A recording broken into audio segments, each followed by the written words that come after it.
The other St. Thomas missing girl, 13-year-old Winshae Barrett, found alive. Hi again and welcome. This is Links 007 TV News Report, and we'll be right back with the details to come. Welcome to Links 007 TV News Report, providing you with the best in local and international news updates. This is a place where you can get the most reliable and informative news information.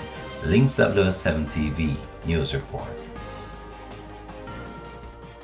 Information reaching Links 007 TV News Report is that the teen who went missing in the Bard community on Saturday evening has been found alive in the Springbank area of the parish.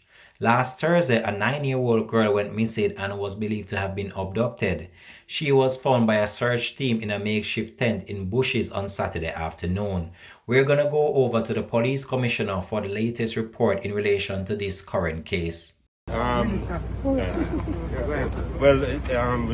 just got word that the second girl that was abducted in St. Thomas has been found. She is with us now. I haven't gotten much more details from that, but she's alive and conscious. So the first thing obviously is to get her to medical attention. So they'll be doing that, and we'll see. The good thing is that she's alive and well.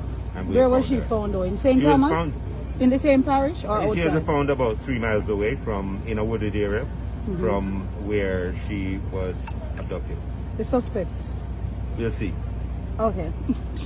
Right. That was the police commissioner, Major General Anthony Anderson, providing reporters with an update in the latest case of this missing girl, 13-year-old Winshae Barrett, who has been found alive in the community. Now we're going to continue to track these two stories and provide you with more information to come on this. This has been Links 007 TV News Report. Thanks for watching.